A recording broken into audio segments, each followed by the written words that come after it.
Hello friends, welcome to my channel. My name is Sumit Mishra. इस video में हम करने वाले हैं क्लास 10th की एक्सरसाइज 1.1 से क्वेश्चन नंबर 3।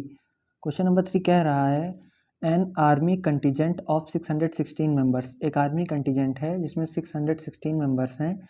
इस मार्च बिहाइंड एन आर्मी बैंड। जो ये हमारा आर्मी कंटीजेंट है, इसे मार्च करना है आर्मी बैंड के पीछे, जिसमें कि 32 मेंबर्स हैं एक परेड में। The two groups are to march in the same number of columns। हमें दो ग्रुप में मार्च करना है जिनमें कॉलम की संख्या सेम रहेगी। What is the maximum number of columns in which they can march? तो ये सवाल हमसे पूछ रहा है कि हमें मैक्सिमम नंबर ऑफ कॉलम बताने हैं जिनमें कि वो मार्च कर सकते हैं। तो देखिए, इसमें सिंपल सा है कि हमें HCF निकालना है, मगर HCF क्यों निकालना है मैं आपको ये बता देता हूँ। हमसे पूछा गया है कि व्हाट द मैक्सिमम नंबर। देखिए, यहाँ पे हमसे मैक्सिमम चीज़ पूछी जा रही है, तो HCF का फुल फॉर्म होता है हाईएस्ट कॉमन फैक्टर। तो मैक्सिमम और हाईएस्ट एक ही चीज़ होती है, तो इसलिए हमें HCF निकालना है। तो चलिए इसका सोल्यूशन देख लेते हैं। तो यहाँ हम लिखते हैं HCF ऑफ 616 एंड 32। अब देखिए, हमें नॉर्मल HCF नहीं निकालना है, हमें इसमें यूक्लिड डिवीज़न लगाना है। तो लिखेंगे यहाँ पे हम बाई यूक्लिड डिवीज़न। तो यूक्लिड डिवीज़न होता है A इज इक्वल टू में B इंटू क्यू प्लस में R। तो चलिए, जैसा कि हम जानते हैं, लिखते हैं वी नो दैट हम जानते हैं कि 32 जो है वो 616 से स्मॉल है। तो यहाँ लिख देते हैं वी नो दैट के आप आगे 32 इज़ लेस देन 616। तो चलिए, अब हम इसका क्या कहते हैं, यूक्लिड डिवीज़न की हेल्प ले करके डिवाइड करते हैं। तो 32 को, जो कि 32 हमारा स्मॉल है 616 से, तो 32 हमारा डिवाइज़र बन जाएगा और 616 हमारा डिवाइडेंड बन जाएगा। तो चलिए 32 से डिवाइड करते हैं 616 को।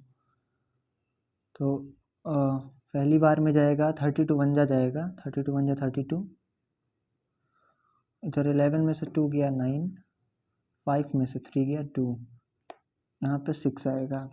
उसके बाद ये जाएगा 32 9 जा 9 टाइम्स जाएगा, तो 32 9 जा होता है 288। इसको सब्सट्रैक्ट करते हैं, 16 में से 8 गया 8 बचा और ये 0 हो गया। अब जो है ये जो 32 है हमारा, 32 को अब हम बनाएंगे डिविडेंड। तो 32 को यहाँ पे हम डिविडेंड बना देते हैं। 32 डिविडेंड बन गया। अब इसको हम 8 से डिवाइड करेंगे, तो 8 4 जा 32, ये हमारा यहाँ कट गया। अब ये जो डिवीज़न हमने किया है, इसको हमें यूक्लिड डिवीज़न की फॉर्म में लिखना है। तो फर्स्ट हमारा क्या था, फर्स्ट हमने 616 को डिवाइड किया था 32 से।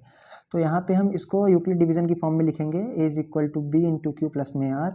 तो यहाँ पे हम लिखेंगे 616, डिवाइडेंट A की जगह पे होगा, तो यहाँ लिखेंगे 616 इज इक्वल टू में होगा B मतलब 32 इंटू क्यू होगा हमारा 19 प्लस में यहाँ पे हमारा देखिए R जो है वो 8 बचा था इस वाले डिवाइड में, तो यहाँ R 8 हो जाएगा।